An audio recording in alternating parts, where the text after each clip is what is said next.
Magandang umaga mga kabalat. Ngayon ay 7:30 na ng umaga. Lalabas ko na ng trabaho. Ito, babalik ko ng bahay para ihatid naman ang mga bata sa school. Tara. Need to know about getting into childcare, search, working in the early years. Medyo malayo mga kabalat ang pinagkatrabahoan ko sa bahay.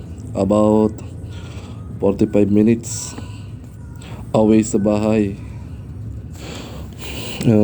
Bale, alis ako ng gabi, 8:30 ng gabi. Tapos lalabas ako ng umaga, alas 7.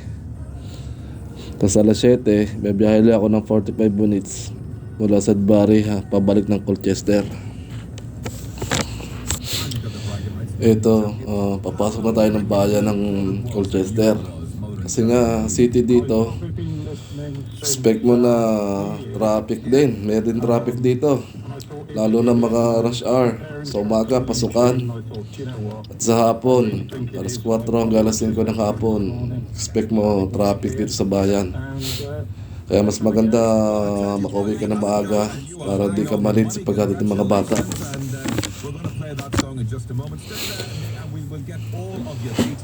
Andito na tayo sa pinaka town proper ng Colchester.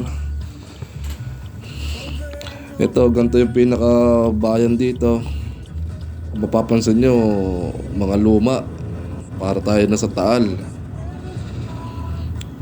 Pero alam nyo kung bakit ganyan? Dahil itong Colchester ang pinakaunang pinakaunang city na naitatag dito. So sobrang luma na ng syudad na to. Kaya kapansin nyo lahat ng establishment dito, puro mga sinauna pa.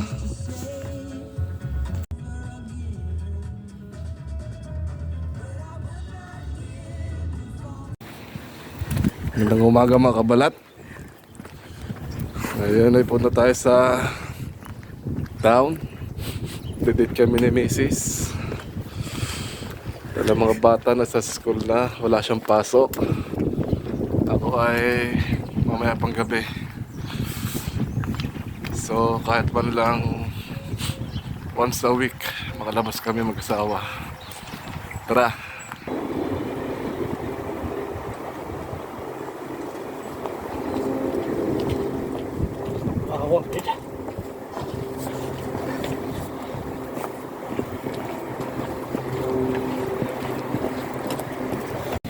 Tara mga balat, kain.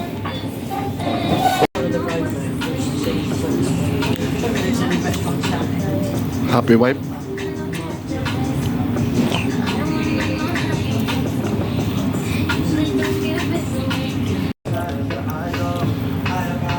Ayun lang kami nakalabas mag-asawa. So ngayon, tuwid ko naman siya kasi nang-aaral siya may pasok. Magbigay lagi kayo ng oras para sa pamilya. Dahil importante ang bawat oras na sila nandidiyan. Kahit saan pa yan, sa mamahalin o sa mumurahin. Ang importante ang quality ng time na meron kayo sa oras na yon. Masasayang oras kahit sa maliit na bagay. One day later. Sinundo ko si Aki sa school.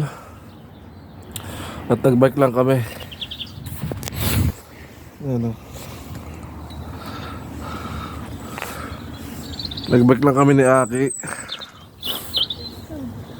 Sinundo ko siya galing sa school. Pahinga lang kami dito sa park. Tapos bike na ulit pa uwi. See ya.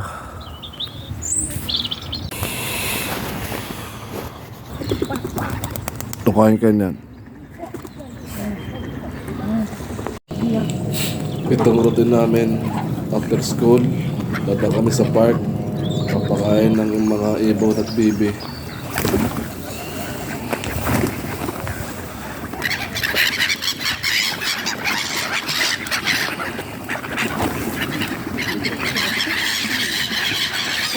Day 3. Magandang umaga mga kabalat. Malamang gabi dyan sa atin. Baliw ka yata eh. Ngayon na yung umaga dito. At ngayon po yung linggo. Samahan nyo kami. Samahan nyo kami ni Aki at punta kami sa park para maglaro at magbike. Dahil linggo, ito lang aming panahon. Ito lang aming araw para kami magbanding magama. Pero ayaw ni Kuya. Kaya kami lang dalawa. Nakibunso. Tara, samahan nyo kami ngayon. Let's go! Palabas na kami ng bahay.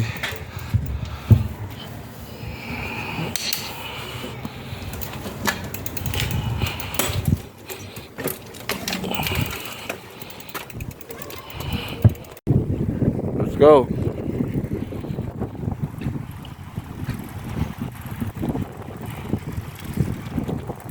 Kami mga kabalat.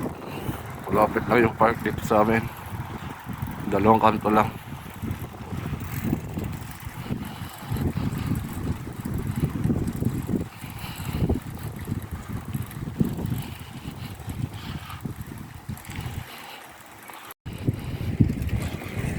Ayun na anak ko.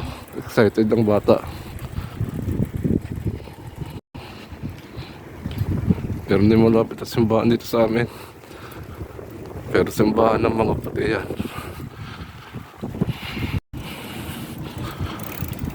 Ito na yung park na sinasabi ko.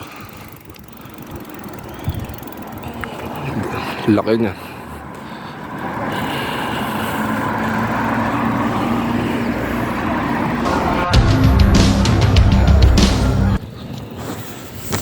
Kung sa atin, itong mga ganda-gandang court, punong-puno ito ng manlalaro. Dito, hindi nila hilig ng basketball. Mas popular dito ang soccer o football. Kung sa atin to, may mga naglalaro pa, maraming nag-aantay. Yan si Aki nagbabike. Doon ako kanina, kalaro ko yung mga bata. Nanalo kami sa game. Pero pagod na ako. Pahinga muna matanda.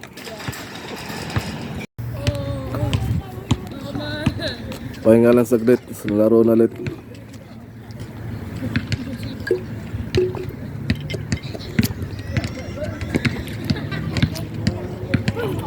Nagbaon lang kami ng juice at biscuits kaysa bibili pa. Dito sa harapan namin meron na kasi ditong bilihan. Kompleto na dito, may drinks and snacks at pizza, ice cream. Kaysa bibili pa, nagbaon na lang kami ni Aki. Kaya ang ganda dito, kompleto. May court. Tapos yun, puro mga exercise equipment sa kabila, playground, bike lane, soccer field.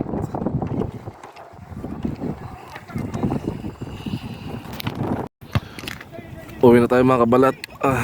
Nag-iaya na si Aki pauwi. Next weekend na ulit. See you guys. Let's play with you next time again.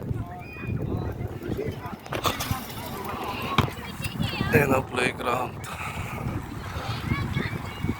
The soccer field. The bike lane.